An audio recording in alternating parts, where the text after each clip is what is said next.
Näinen, huolettaako jokin mukaan tulemisessa? Ollut liikaa yksin, ja kun kyselee sinua mukaan ryhmään, huolettaako jokin sen suhteen? Tervetuloa hyvä kuuntelija. Olen Eija Pollari, tuttu tunteen lempilapsen oma heimoryhmän perustaja ja tänään aion ravistella hieman, toivoakseni hyvällä tavalla.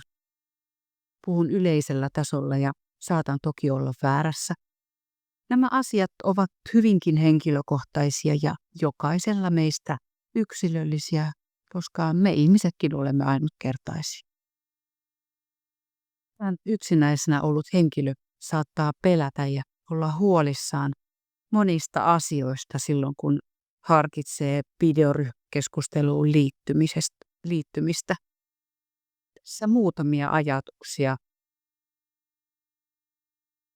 Että yksi suurimmista peloista on ajatus siitä, että muut ryhmäläiset eivät hyväksy tai tuomitsevat sanomisia, ulkonäköä tai olemusta. Pitkäaikainen yksinäisyys voi ruokkia ajatusta siitä, ettei ole tarpeeksi hyvä tai sopiva muiden seura. Tähän saat vastalauseita kohta. Tulla miettivä saattaa myös pelätä, ettei hänellä ole mitään kiinnostavaa sanottavaa, että hän vaikuttaa tylsältä tai että hän ei pysy keskustelussa mukana. Toisaalta hän saattaa verrata itseään muihin ja kokea itsensä jotenkin huonommaksi. Näinkään en ajattele. Toisaalta pitkään jatkunut eristäytyminen voi aiheuttaa epävarmuutta omista sosiaalisista taidoista. Saattaa pelätä, ettei osaa käyttäytyä oikein ryhmässä, keskeyttää väärässä kohdassa, puhuu liikaa tai liian vähän. Työyhteys sinällään tuo jollekin lisähaasteen, koska siinä ollaan kirjaimellisesti näkyvillä. Tämä saattaa lisätä pelkoa siitä, että muut arvioivat ilmeitä, eleitä, kotia tai yleistä olemusta. Tai sitten se kamera vaan muuten tuntuu epämukavalta. Saattaa olla pelkoa siitä, ettei osaa käyttää tekniikkaa, että yhteys pätkii, ääni tai kuva ei toimi. Että ne tekniset ongelmat voi tuntua jotenkin nololta ja lisätä stressiä ja ahdistusta osallistumistilanteessa. Tai henkilö voi pelätä, ettei saa suuvuoroa, että tulee päälle puhutuksi tai että keskustelu on kaoottista. Sitten jos aikaisemmin on huonoja kokemuksia ryhmätilanteista, on joutunut ulkopuolelle jätetyksi tai kiusatuksi, niin ne saattaa nousta mieleen ja aiheuttaa pelkoa sen tilanteen toistumisesta. Toisaalta pitkään yksin olleella tai paljon yksin olleella se tilanne saattaa olla kuormittava, kovasti väsyttävä. Ja pelko siitä, ettei jaksa, voi olla osallistumisen esteenä. Tai että jos en tiedä, mistä puhutaan. Mitä jos en osaa sanoa mitään siihen aiheeseen? Vähän niin kuin jäisin tyhjän päälle koko keskustelussa.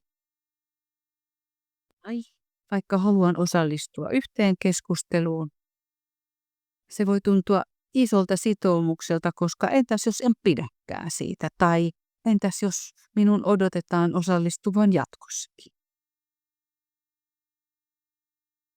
Ei huolta. Ymmärrän täysin, että uuteen ryhmään liittyminen, varsinkin videon välityksellä, jännittää tai tuntuu pelottavalta. Kyllä se jännittää itsellekin.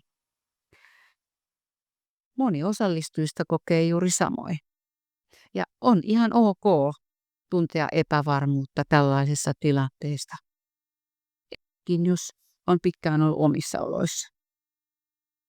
Tärkeintä ei ole se, mitä sanot, kuinka paljon puhut, vaan se, että olet läsnä. Saattaa olla, että löydät ehkä yhteyden muihin.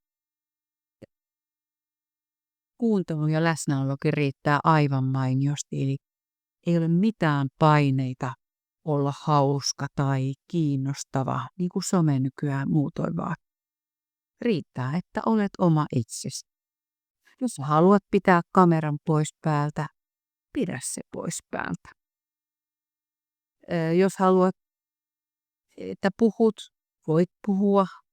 Jos haluat olla puhumatta, voit kuunnella. Sekin mahdollisuus on olemassa. Toisaalta, jos et jaksa, jos tulee semmoinen olo, että ei kiinnosta tai voimat loppuu, voit poistua milloin tahansa, eikä siitä tarvitse mitään selitellä tai ei sitten tehdä mitään numeroa.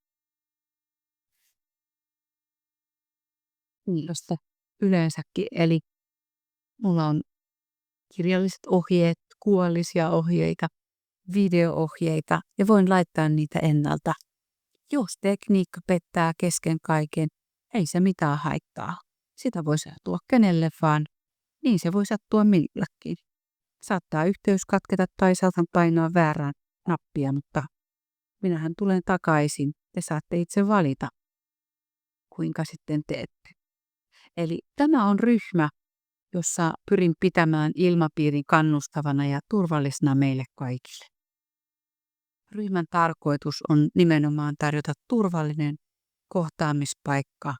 Siellä on muitakin, jotka kaipaavat juttuseuraa ja kaipaavat ymmärrystä ja arvostusta. Ja tämän mummon luuta lakaisee, jos näin, että kuulen, että jotakuta kiusataan tai halveksitaan tai arvostellaan tai muuton kohdellaan huonosti. Koska olen sen luontoinen. Olen oikeudenmukaisuuden puolella ja ajattelen vahvasti niin, että sinne on jokaisella oikeus tulla ja että se ilmapiiri pidetään kunnioittavaa niin kuin mummon kanssa keskustelussa tai mummon olohuoneessa pidetään. Voit tulla kokeilemaan ihan vain tämän yhden kerran ilman mitään velvoitteita jatkosta. Katsot rauhassa, miltä se tuntuu ja päätät itse. Ymmärrän, että se voi olla vaikeaa. Olet tervetullut juuri sellaisena kuin olet ja voit osallistua juuri sen verran kuin itsestäsi tuntuu hyvältä. Tässä tämä rohkaisu Saarnan poikanen kaikessa lyhykäisyydessään tällä kertaa. Kiitos kun kuuntelit. Huomenna julkaistavasta podcastista annan vinkiksi seuraavan lauseen. Et koskaan opi tietämään, kuinka upea voit parhaimmillasi olla, ellet kokeile siipiesi kantavuutta. Voi olla, että elämällä on sinulle vielä vaikka mitä kivaa tarjottavana. Minä kiitän ajastasi. Kuulemiin.